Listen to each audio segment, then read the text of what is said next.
Hey Google, is the firmament a real thing? On the website Reuters.com, they say, false. A video provides no evidence that the Earth is under a dome or firmament. Publicly available information shows that spacecraft have not encountered any dome when leaving or re-entering Earth's atmosphere, and the 1959 Antarctic Treaty did not make Antarctica off limits to visitors.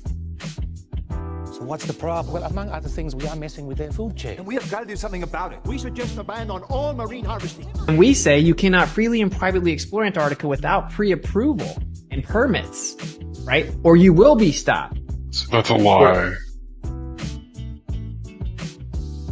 Silly Billy. We all know that's a lie. It's okay.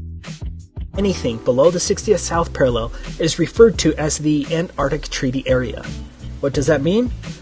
That means I'm generally not allowed within hundreds of miles of Antarctica, from approximately 400 to 900 miles, without obtaining a permit to do so. This is the first form you'll have to submit to get approved to travel to Antarctica. In summary, Antarctica is treated as a giant natural reserve. All activities and pathways in Antarctica must be approved. Entire swaths of land are entirely off limits to all travel. No motorized equipment is allowed at all for non-governmental personnel. Do not use aircraft, vessels, small boats, or other means of transport in ways that disturb wildlife either at sea or on land. What about sled dogs? Surely they'll be allowed. What's that? Sled dogs aren't even allowed? Also, tread extremely lightly, as walking on plants in Antarctica is prohibited. And don't think that the Antarctic Treaty System isn't concerned with how we store our fuel. Here's where you can learn about what permit is required if you wanted to dispose of your poop on your 6,800 mile journey if you don't want to carry it. CFR Part 8 Environmental Impact Assessment costs from $250,000 to $2 million. What's really crazy, if you guys really wanted to show people that the Earth was a globe, what you would do is stop lying about stuff like Antarctica, right? Where you can literally prove that you have to get permits. You cannot privately and freely explore there. You can't just go down there and start exploring. That's literally a lie to claim that you can. And then to pretend that we say you can't go down there at all when, like, I have family members that have been there. We're planning a trip to go next year. We know you can go on a approved guided tour, but you have to get a permit to explore. I know this because I've pursued them. I know for a fact that you cannot freely and privately explore. So, like, whenever a person that's not used to the subject hears you guys have to misrepresent things like that, they're like, dang, maybe I should think about flat Earth, right? That's what they think. So it's like, ironically, you're helping us when you do that. Is this really surprising?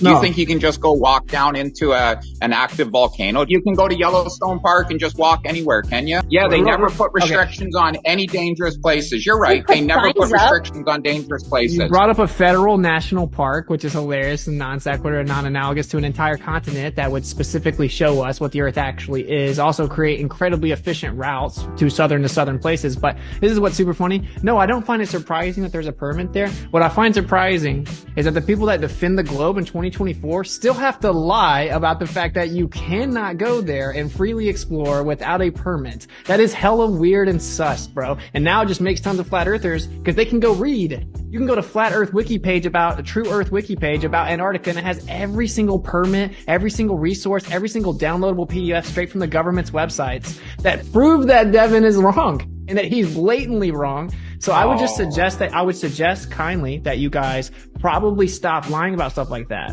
because you're making more flat earthers. I think it's weird. Actually, just look at, Jaren, can we look at Antarctica from space?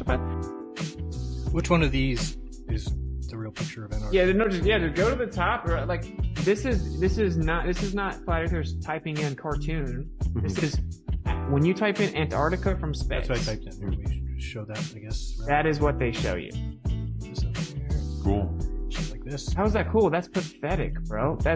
They're cartoons. I have, I don't know if they're cartoons, but what do you mean? Come on, dude. Come on. Listen. Make sure you can see them. Maybe you can't see them. I put it on the whole screen. There's no way he can't. He has to see. I will say every flat Earth map I've seen looks like a real cartoon, like a kid's cartoon. These don't look like that, but a lot of them look like they are computer generated imagery. I'm fine with that. Well, why don't we have real ones? We do. Where are they? Okay, when you type in real picture of Antarctica from space, you don't get them. That's okay. And why is it? I can show you the South Pole and the North Pole. You not of think Saturn. anything's weird about the fact that the satellites don't go over the assumed North Pole or South Pole? That there's no actual imagery from space satellites of the North and South Pole, but then they show us the North and South Pole of Jupiter. You don't think that it's weird that we just get cartoons of Antarctica?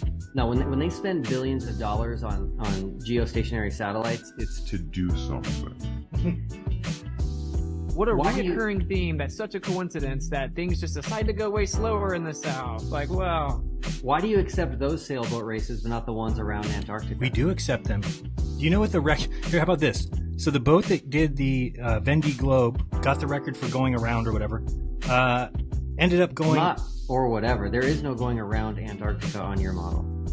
There's no such thing. What do you mean? So you don't know? So those guys, they tell you they're going around Antarctica. How do you know that? Well, I'm just asking you why you accept sailboats in the South for certain things that you like, but you don't accept the ones What don't I not accept? Antarctica. You're claiming I don't accept something. What don't I accept? That people circumnavigate around Antarctica. Yes, they circumnavigate the Earth. Yes. No, they go around Antarctica like this. They don't just go around a perimeter of a circle. What would be the difference? Distance. Yeah, and we're giving you evidence. Listen, use your ears and listen. I know you're not listening. You haven't listened to anything we've said the whole time, really. You haven't. You just sat there with a little grin on your face, but listen. So to be fair, it's because you assume that we're wrong. Yeah, that's what you're not, and it's not even like, we're at least open to hearing you out. We want to hear, evidence that's against us. You don't want to hear that. You just move on to the next. Earth is flat, bro. Like, come on. You just go on to the next subject. But let me explain. So those boats that go around, they do their whole little trip. They get back. They do the calculations, and they come out that they were doing 4 knots.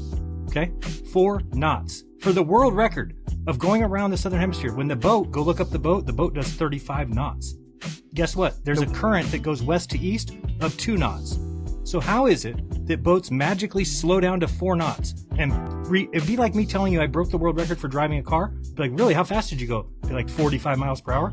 You'd be like, what are you talking about? Cars go way faster than I go. Well, they didn't in my race. My race, I won at 44 miles per hour. But wait, look, here's the world record in the north. It's going 220, and you're like, no, but dude, I set the world record in the south. It's 45. Right. All I can. So weird. Hey guys, all I can say is that the Drake Passage is one of the most difficult places to go through, and I'm sure that slows you down. That's all I can say. Right, so an average of 4 knots. Can you not at least admit that's kind of... Isn't that... Do you see what we're saying, though? Like, in our paradigm, the South is way bigger, right? And what a coincidence that the world record of the boats is way faster in the north than in the south, but it would make sense if they assume a globe, so they assume a symmetrical distance in corresponding northern and southern latitudes, right? And so then they do their little race, they assume that distance, and they're taking way longer to do it, and they're like, what's going on? That must mean we're going way slower.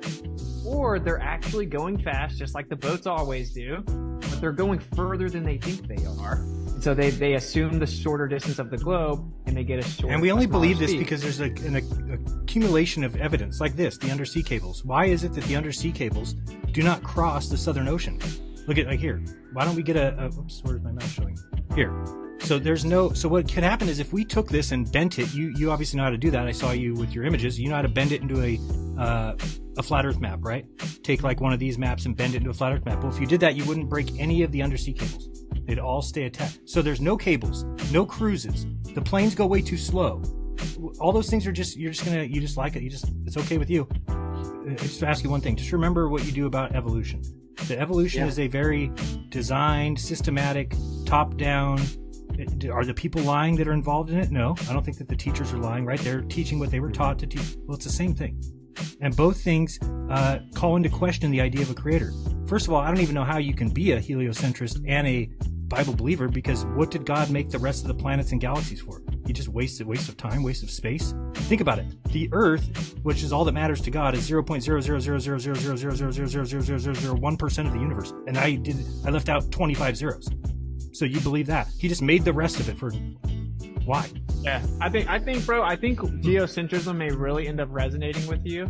You may realize that evolution and all this requires the Big Bang, it requires the huge universe, it requires the crazy distances in time, and that the evidence of it is that it looks like we're in the center, but it's an illusion. That's the top level astrophysics explanation for why the Earth is not in the center, is that it looks like it is, but that it's an illusion.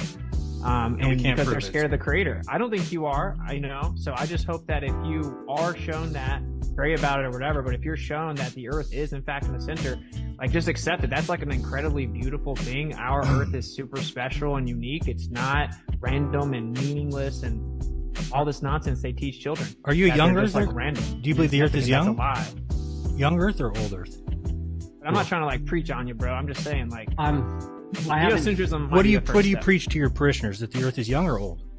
I am currently young Earth, but I'm looking into old Earth, and it's making some sense to me. So I'm in between right now. Look into the great unconformity. No mainstream geologist is going to tell you. I just helped you. The great unconformity is like up to 1.7 billion missing layers of sedimentary rock that's supposed to be in their old Earth geology, just completely missing. The layers aren't the way they're supposed to be, and they have no explanation for it. The great unconformity, it's across the whole Earth, and then there are other areas with extreme ones.